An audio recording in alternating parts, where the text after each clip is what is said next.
آپ نجف پہنچے، جیسے ہی نجف آپ پہنچے مولا کی زری پہ جائیے. اب آیت اللہ سستانی دامت ذلہ العالی بیان کرتے ہیں کہ جب مولا کی زری پہ جاؤ تو اس طریقے سے جاؤ کہ تمہیں اس بات کا یقین ہے کہ میں مولا کو دیکھ رہا ہوں، مولا مجھے دیکھ رہے ہیں.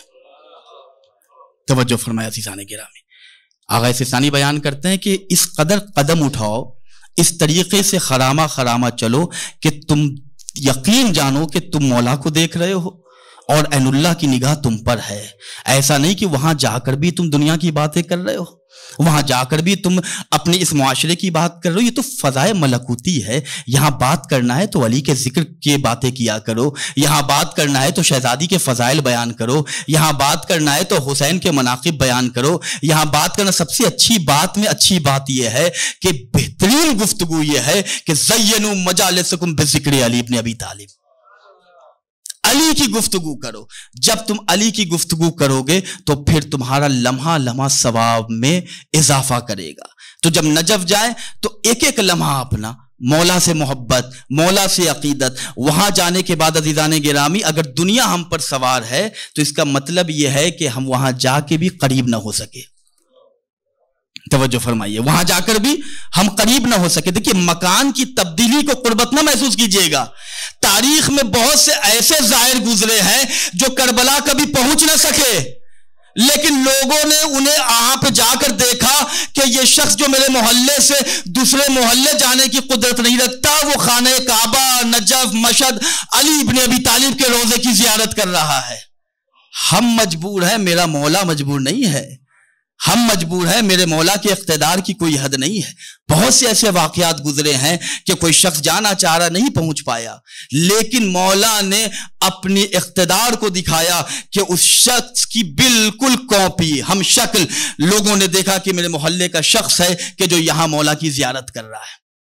یہ مولا کائنات کی محبت اور ان کی مودت ہے کہ جس کو قرآن نے کہا کہ قُلْ لَا أَسْأَلُكُمْ عَلَيْهِ أَجْرًا إِلَّا الْمَوَدَّةَ فِي الْقُرْبَى. یہ مولا کی محبت اور ان کی مودت ہے کہ جو ہمیں عزت عطا کر رہی ہے. تو یہ نجف کی سرزمین عزیزان گرامی، وہاں جائیں، قرآن مجید کی تلاوت کریں. میں ایک اپنے بزرگ مجھ سے بہتر جانتے ہیں صرف ہمیں نوجوان بھائیوں کے لیے کہ بعض وقت ایسا ہوتا ہے کہ لوگ ان مقامات پہ جا کے بھی، ایسی فضیلتوں کی سرزمین پہ جا کے بھی بہت اکتاہٹ محسوس کرتے ہیں.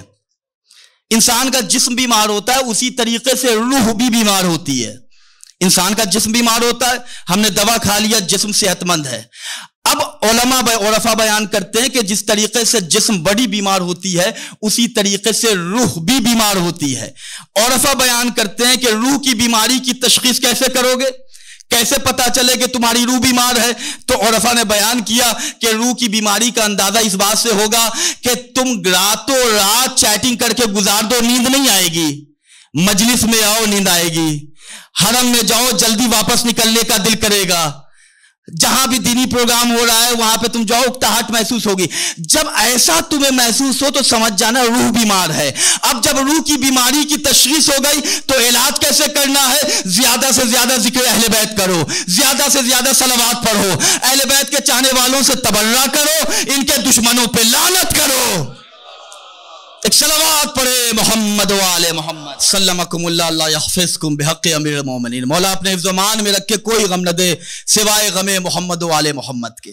تو عزیزان گرامی اس طریقے سے نجف جائیں. جب آپ اپنے گھر سے ایئرپورٹ کی طرف نکلنے لگیں تو اسی وقت گھر سے نیت کر لیں کہ یہ زیارت اپنے وقت کے امام کی نیابت میں کر رہا ہوں.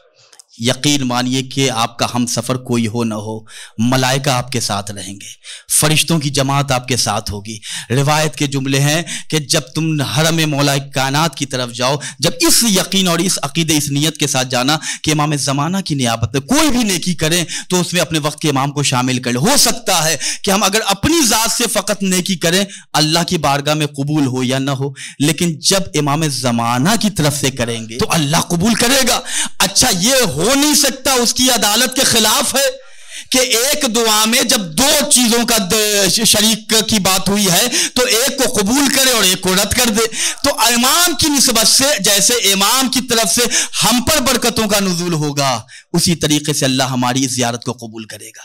سفر میں جائیں، تسبیح ہاتھ میں لے لیں، کثرت کے ساتھ لا الہ الا اللہ، سبحان اللہ. یہ 10-12 دن سمجھئے کہ آپ جنت میں ہیں.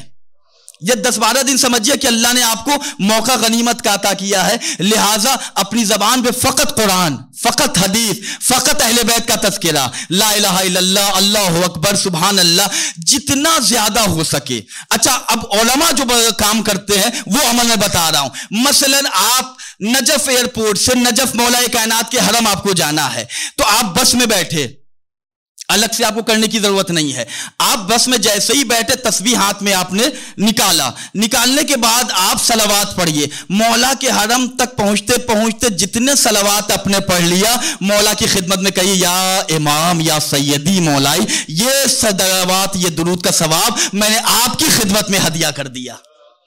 تو اس طریقے سے ہماری زیارت ایسی ہوگی کہ جیسا اہل بیت علیہم السلام چاہتے ہیں۔